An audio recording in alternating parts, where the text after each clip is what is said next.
I've never watched it all the way through, but I know it's a long fucking movie. I'm 82 years old and I have to go to bed at 10. Fuck you! Rip a finger off and shove it up my ass.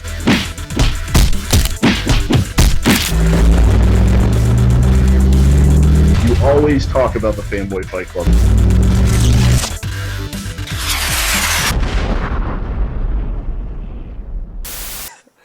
Good evening, fanboys and girls, and thank you for tuning in to Fanboy Fight Club Reacts to Ghostbusters, the 2016 edition. 2/5 of the Fanboy Fight Club team is here to discuss their thoughts on the new film. We have Jarmar. Go ahead and say hi, Jarmar. Hello, people. And myself. My name is Wes. So let's just kick right into it, Jarmar. What were your thoughts on the new film? Oh, man. I guess overall impression, I know we're going to dig a little deep, but I thought it was pretty... I thought it was okay. I thought it was good. I don't know. Still don't know where I landed yet. I'm going to say pretty good. That's where I land. How about you, man? Honestly, I thought it was okay. There's a lot of problems I have with the film, but I went into it expecting it to be this enormous disaster of a film because the trailers were not doing it for me. But I walked out with an okay, kind of half crooked smile on my face, a little bit. So, well, I guess I kind of was thinking the same thing, and that's why I was more pleasantly surprised. And that's probably why I'm still settling at, like, pretty good. Like, it wasn't awful, I guess. But that's a huge gap in the middle. So, let's talk about some pros. What are some things that you liked in the film? Oh, I wrote that down exactly. A couple things of, obviously, I know we're going to agree on this. Let's just get this out the way. Fucking Kevin was awesome in the movie. Probably, like, my biggest highlight for the movie in entirety. A lot of his jokes landed well. He didn't come off super cheesy. And, like, my God, that accent, Hemsworth's, pretty good. Way now. If I had to choose another one, put it on the top of the list, we had some division, I guess is what I would say, in the group amongst the 3D. And me, honestly, I felt like the way it was added to the movie, I really enjoyed it. To me, that was actually a pro. They did that really well. Yeah, absolutely. Some pros, I agree with you on Hemsworth. Freaking hilarious throughout the entire film. So the film itself was very, very funny. I found myself laughing out loud more than I thought I would.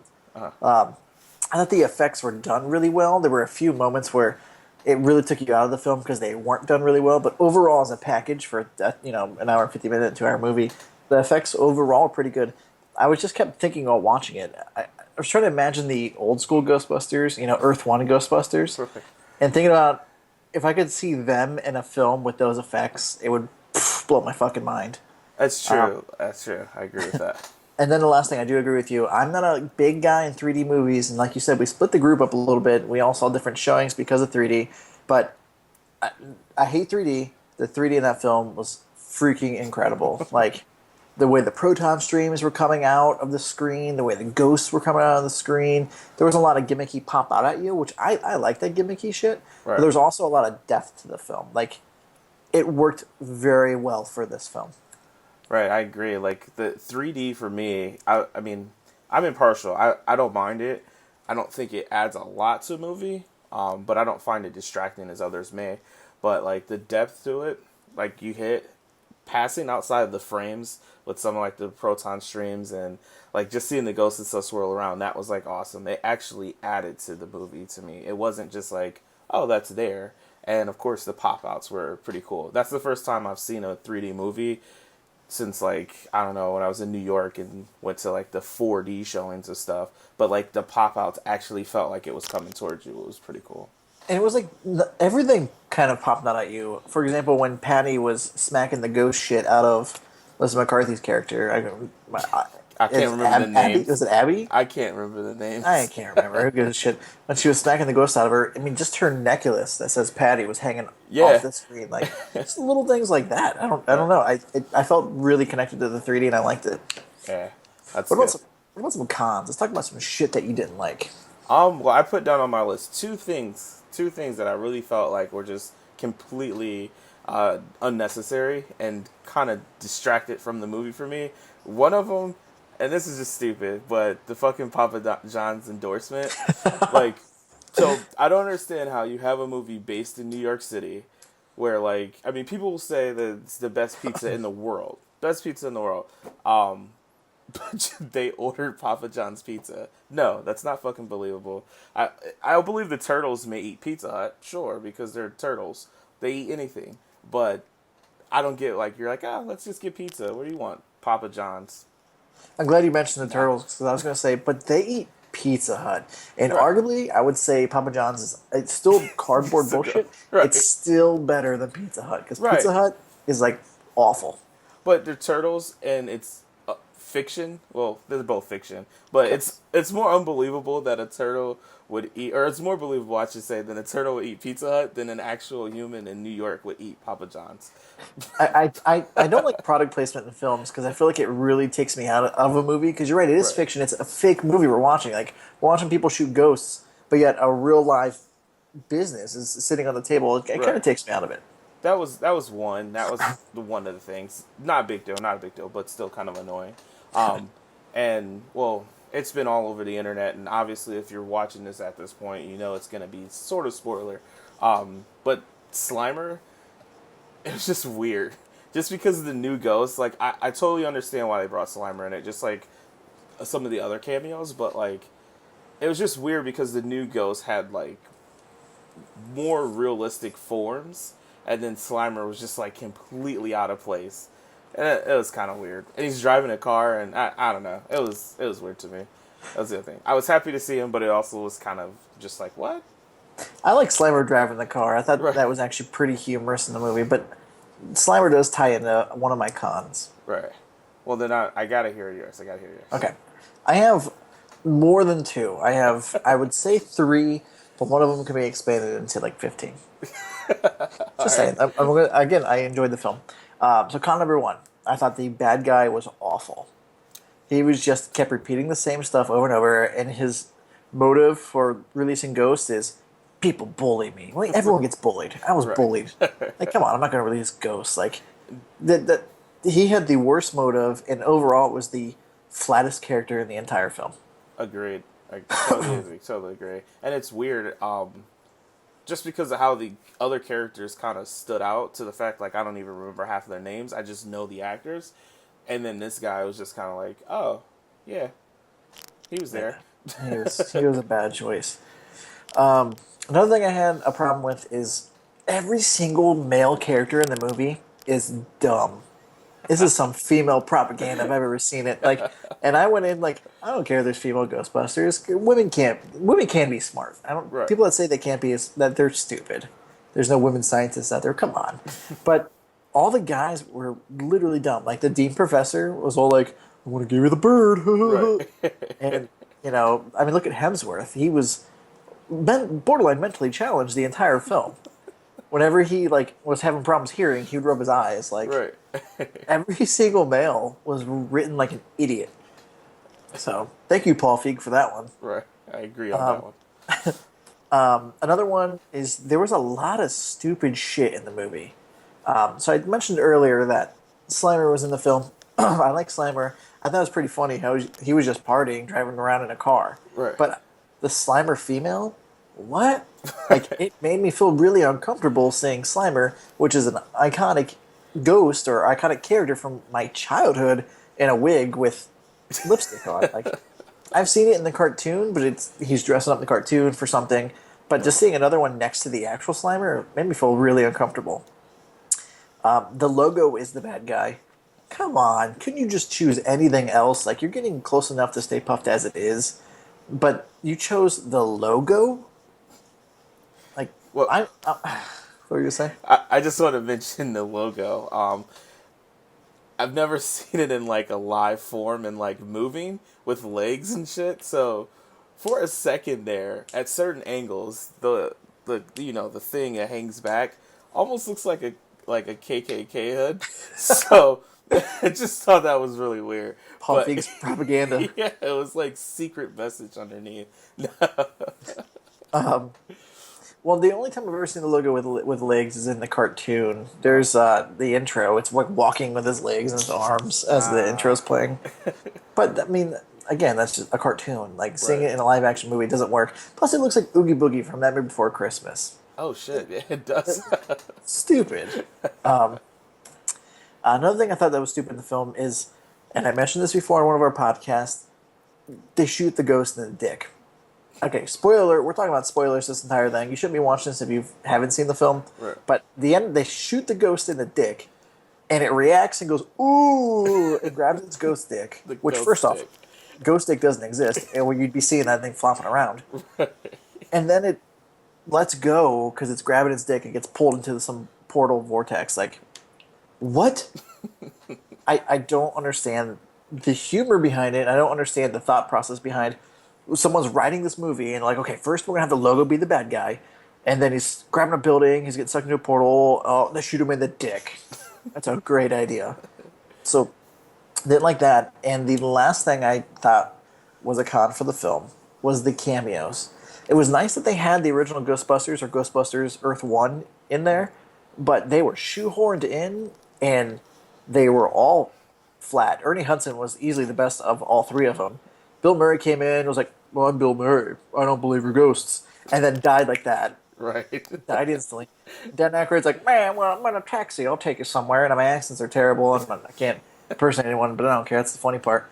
And then he's like, I ain't afraid of no ghosts, and drives off. Like, He literally said, I ain't afraid of no ghosts. it was just, it was silly. Like, I'm glad they were in there. Oh, no, Sigourney Weaver was the best, actually. It was pretty funny. Yeah. Even though hers was like 5 seconds long. Overall, though, there were a lot of cons on it, and that's what made the film just okay for me. Gotcha. It wasn't bad. Something I probably won't watch again, but I'll own just to put it with my other Ghostbuster movies. I like to see what they'd cut out from the film, because I'm sure there's a ton extra on the cutting room floor. Do you see them like adding anything to the film, like any other scenes? Well, the first cut Paul Feig did, he said it was either 3 or 4 hours long. So I'm sure that's a bunch of filler bullshit, but I could see them adding some stuff in there. You know, he's got some director's cut locked up in some room ready to be released. Right, right. But I guess I asked that because I see like at the end during like the credits, the dance scene with Kevin being possessed.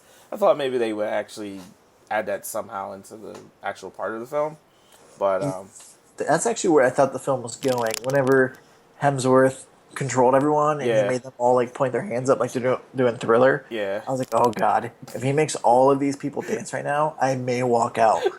I was thinking the same. Like I couldn't. I was hoping that it didn't like break into like some kind of dance musical or something. But since I said musical, I do have another complaint. It's not because of the actual theme song, because we all know we weren't huge fans of that. But I just also thought the soundtrack, some of the songs that they chose, just didn't give me a right vibe. I don't know. It just could be something that I'm picking on, but I was more happier when I didn't hear any music playing, which I don't know if that's weird. I thought the overall score for the film was pretty well done, but I agree with you. Some of the music in the film was pretty bad. Some of the songs, yeah. So do you see them making a sequel? It's kind of hard to tell. I mean, we went to a 7:00 showing for probably a more expensive showing of the movie, and it wasn't, completely full. But It was nowhere near full. Right. But I normally use my girlfriend, Kristen, as a barometer of like how a film will do. And honestly, she was really excited about the movie. Maybe not necessarily the hugest, biggest Ghostbuster fan, but just because it was Saturday Night Live characters and we do watch Saturday Night Live, I could see it doing pretty good and possibly getting a sequel. I mean, the Turtles got a sequel, so, they're going to use nostalgia as, one of the driving factors, but I don't know. Honestly, I wanted the Ghostbusters franchise to live on. I would be okay with a sequel. I feel like they can learn a lot from this first one and make the sequel a lot better. I just want to see some other stuff from this. I want to see my Ghostbusters cartoon series because I love both of them already. And I want to see where else the series can go. I'd like that Channing Tatum, Chris Pratt Ghostbusters movie that was talked about a year ago, 2 years ago. I think that would be incredible. and then having them team up in a movie. I'd be okay with that. Yeah, maybe like do some kind of like this was in New York and they're Ghostbusters in LA, and then like have like a I don't know smash up or something. That'd be kind of cool. Yeah, I'd be okay with it. Yeah. There's one other pro from the film that I wanted to mention. So I mentioned that Chris Hemsworth was really funny, but I thought Kate McKinnon really carried the movie, and Yeah. she was very, very quirky and hilarious. Her mannerisms, the way she talks, I mean, even when she winks, it was all really funny to me. Like, I kind of fell in love with her character the entire film. Don't tell anyone. No, I agree with that. It's funny because we were like, I didn't want to talk to you obviously about the movie because we were gonna do this, but I was talking to Kristen and she said the exact same thing. She like loved her character. The only thing that kind of got me a little weird is, I mean, you don't watch Saturday Night Live too often anymore now, but she does like. Have you seen like her Justin Bieber character? Yeah, it's really funny. Right, I love it. I love it. But sometimes she would look in the movie and I would think like she's doing that character. So it kind of was like a little silly, but overall, I would have to, agree. She probably was pretty good. Kristen Wiig was like, but She was very bland, Yeah. and Melissa McCarthy was Melissa McCarthy. right. There was one scene where I shook my head, but we already knew that was going to be in the trailer. The normal "I'm a big girl and I'm falling" scene, which I'm just still glad kinda she fun. fell down. Right. It wasn't as bad as I thought it would be. As bad as I thought it would be. Continuing that trend, I'm okay with that. I really do wish that Wig's character would have been written a little bit different because she's such a great actress and she's so funny and her character is so bland and dull. But you can see moments of funniness, like the way she like crushes on Hemsworth. It was funny. That's cool. It was funny, but they could have done so much more with her character in general. That's true. That's true. I felt like they kind of tried to box her in as a specific character. I'm sure maybe that she had some scenes because I'm pretty sure they ad-libbed a lot of this because they're all SNL characters and friends. So I wonder if there were some more funnier scenes that maybe they cut out to keep her more uniform as a character. So the question remains: where does it stand in the series of Ghostbusters between Ghostbusters 1, 2, and 2016? Well, since we got one last character, we got to talk about. I wrote this down specifically because as the resident black guy in Fanboy Fight Club, I felt like I had to speak out against this, and it's not a Black Lives Matter. Don't worry, Quest. No, honestly, oh no. I put down racist performance ? And I explained this to Kristen, and she totally understood it, so I don't know if you probably get this the same way. I did not have a problem at all with how she was portrayed in the movie. To me, it didn't come off racist, and this is the reason why. Leslie played Leslie in this movie. That's really who she is. Leslie Jones, that's who she is. That's her character she plays on SNL. That's who she is in her stand-up. She's loud. She's bold. She doesn't care what other people think.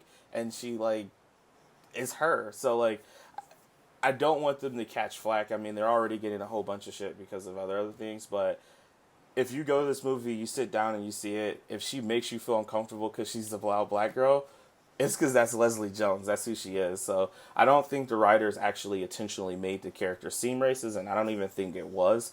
I just think that she played herself. So to any other haters or anyone out there watching it that's like, oh no, I can't believe she has hoop earrings in and a belt buckle that says cheer. But if I seen Leslie Jones in the street, I'd be like, where's your belt buckle at? Because that's who she is. But yeah. I don't know what you thought about it. If you a lot of people were saying, going into it, I had to cut discussion with Christian before we went into the movie that a lot of people were having the conversation that this movie is incredibly racist. Right. And I didn't get that vibe at all. Absolutely not. Yeah. There was, I think, one line in the film I was like, but no, it wasn't racist at all. I just thought it was. I thought it was funny. She played who she was.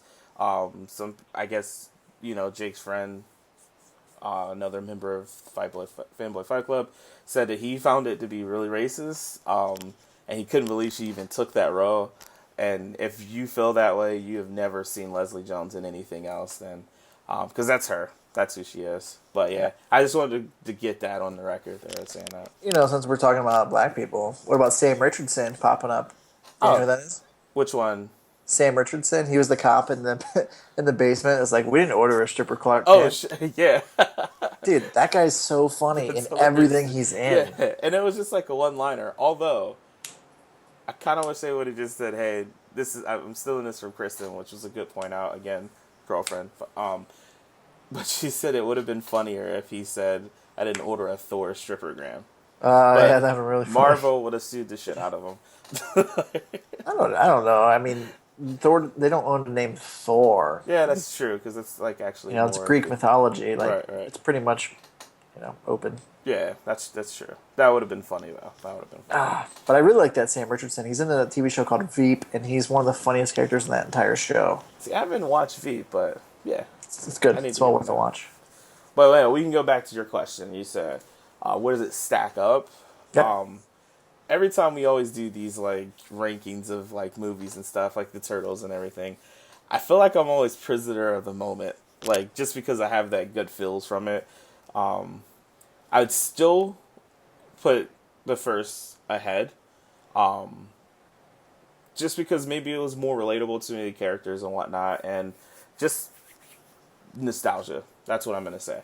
I would probably put the second though, and I think mainly because of like the visual effects and just having like the good movie that I really liked, and then this one that was like awesome. And the same thing like you said, if we could have those characters in this like day and age and that technology, like to make the movie look the way it did, I feel like it would have been cool. I wish they could just put both of them together. That'd be cool. Man, that'd be nice. Especially since they're all about to die. I wish it would have just been a passing of the torch movie. Yeah, And I hate saying they're all about to die, but I mean, Dan Yeah, Aykroyd's not, but they're old. Bill Murray's old. yeah, they're old. It's life. But I guess I would put.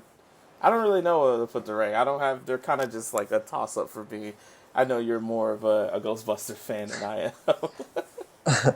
Yeah, I would put my mind would go Ghostbusters 1, 2, and then the 2016 movie. Not that it's bad. I just the other two. Well, the one is just a perfect piece of cinema. Still to this day, you can release it every year, see it in theaters every year, and it's still just a great watch. And from beginning to end, pretty much a perfect film. Ghostbusters 2 obviously has its flaws.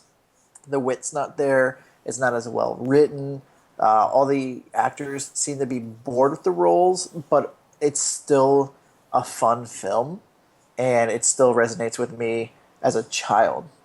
So I would still put those two in the front, and then anyone would be third. That's fair. That's fair. So, you have any other things you wanted to say about the film, or?